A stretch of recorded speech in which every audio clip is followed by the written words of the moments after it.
Assalamualaikum warahmatullahi wabarakatuh. Perkenalkan, nama saya Surya Apriyanti, MPM 1962201029.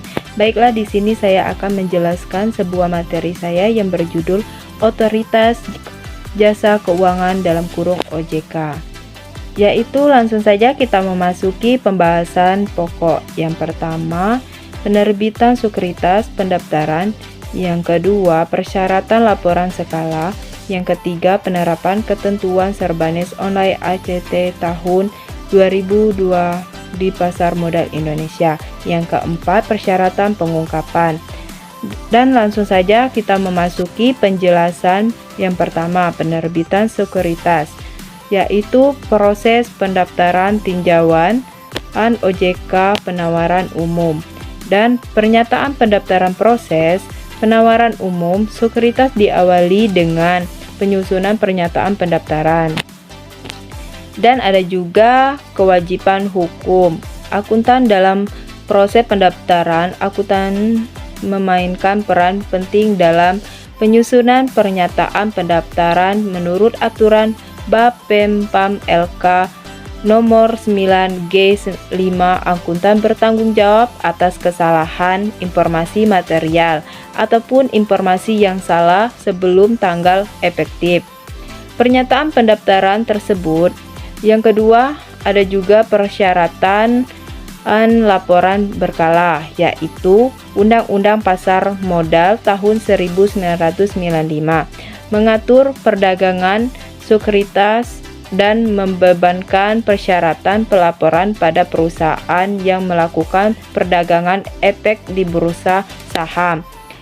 Peraturan yang dikeluarkan Bapempam LK nomor EK 6 mengharuskan emiten atau perusahaan publik untuk menyerahkan laporan tahunan secara teratur kepada OJK pada akhir bulan keempat setelah akhir tahun fiskal perusahaan. Dan ada juga laporan tahunan perusahaan harus terdiri atas 1. Aktisar keuangan, 2. Laporan Dewan Komisaris, 3. Laporan direksi, 4. Profil perusahaan, 5. Analisis dan diskusi manajemen, 6. Tata kelola perusahaan, 7. Pernyataan pertanggungjawaban, dan ada juga pihak direksi atas laporan keuangan, 8. Laporan keuangan yang telah diaudit, 9. Tanda tangan direksi dan dewan komisaris. Dan ada juga penjelasan yang ke nomor 3, penerapan ketentuan Serbanes Online ACT tahun 2002 di pasar modal Indonesia, yaitu penerbitan Serbanes Online ACT tahun 2002 SOK pada bulan Juli 2002 telah membawa pengaruh yang signifikan bagi profesi akuntansi dunia. Berikut ini beberapa ketentuan SOK yang diadopsi di Indonesia. 1. Dewan Pengawasan Perusahaan Akuntansi Publik. Dan ada juga 2. Auditor independen.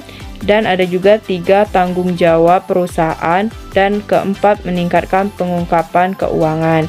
Dan ada juga penjelasan yang nomor 4, persyaratan pengungkapan, yaitu analisis dan diskusi manajemen. Analisis dan diskusi manajemen dari kondisi keuangan perusahaan dan hasil kinerja operasi adalah bagian dari informasi dasar yang diperlukan dalam semua pengajuan yang diberikan kepada OJK.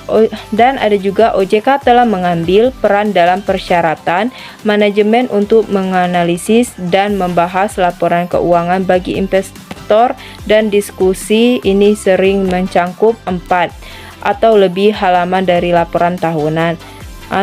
Dan ada juga pengungkapan pro forma. Pengungkapan pro forma dasarnya penjelasan atau penyajian keuangan yang diambil dari laporan keuangan. Dan ada juga pernyataan pro forma digunakan untuk menunjukkan dampak dari transaksi besar yang terjadi setelah akhir periode fiskal atau yang telah terjadi selama setahun tetapi tidak sepenuhnya terjamin dalam laporan keuangan perusahaan. Baiklah, mungkin itu saja yang bisa saya sampaikan dalam materi yang saya pelajari. Apabila ada yang salah, saya mohon maaf. Saya akhiri. Assalamualaikum warahmatullahi wabarakatuh.